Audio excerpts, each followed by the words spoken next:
Point समझना है। बेटा तुम खड़ी क्यों हो क्लास में? सीट नहीं मिल रही, आगे आ जाओ, थर्ड लाइन में आ जाओ, थर्ड लाइन में बैठा लो बेटा इसको।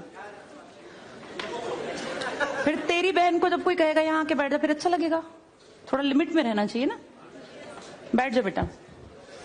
चलो अपने देखो, अपने व्यवहार को ऐसा रखो जैसा तुम दूसरे के साथ करो, तुम्हारी बहन के साथ वही होगा।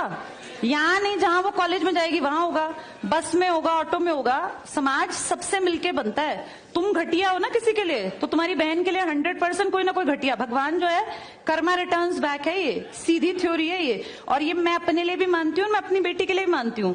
मैं जैसा कर रही हूँ ऐसा ही मेरे साथ होगा, या मेरे घर वालों के साथ। तुम जैसा कर रहे हो ऐसा तुम्हारे भाई बहनों के साथ होगा ही होगा। हम किसी भी बेटी के साथ गलत करेंगे ना, तो अपने आप को इसके लिए तैयार रखना कि मेरी बहन भी पढ़ने निकलेगी। आज छोटी है तो कल निकलेगी। चाचा की बेटी, मामा की बेटी, ऐसा नहीं कोई घर में रिश्ते ही ना हो, माँ भी तो होगी।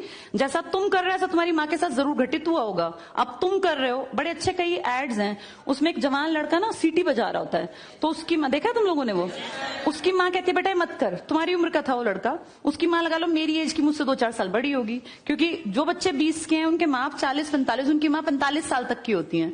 तो लगातार सीटियां बजा रहा है, उसकी माँ उसको कहती है बेटा मत कर। वो इरिटेट हो जाती है, तो फील करता है कि मेरी माँ ऐसा क्यों, मतलब क्यों चिढ़ रही है सीटी बजाने से, घर में बैठ के बजा रहा था सीटी। तो उसकी माँ को याद आता है कि जब मैं रोज बस स्टॉप पे जाती हूँ, 45 साल की अधेड़ उम्र की एक औरत, एक घटिया लड़का, मतलब ऐसे नहीं होते बिल्कुल ही घटिया जिनकी परवरिश हो, वो रोज उसको परेशान करता है, उस 45 साल की औरत को। तो उसको फिर फील होता है कि ये मेरा बेटा जो हरकत कर रहा है ये उस लड़के से मेल खाती है। बहुत अच्छा ऐड है, उसका एसेंस बहुत अच्छा निकल के आता है कि एक्सप्लॉयटेशन सिर्फ जवान लड़कियों का नहीं होता। आप गलत कर रहे हो ना, कोई आपकी माँ के साथ, आपकी बहन के साथ कहीं ना कहीं कोई गलत करेगा फिर। इसलिए समाज को अच्छा बनाओ, क्लास को ऐसा बनाओ, कोई लड़की वहां से अगर आ रही है और तुम कह रहे हो यहाँ आ जा, तो ये ठीक है। ये अपने आप सोच के देखो, ये हमारी परवरिश को भी दिखाता है कि हमारी परवरिश कैसी माँ ने की है।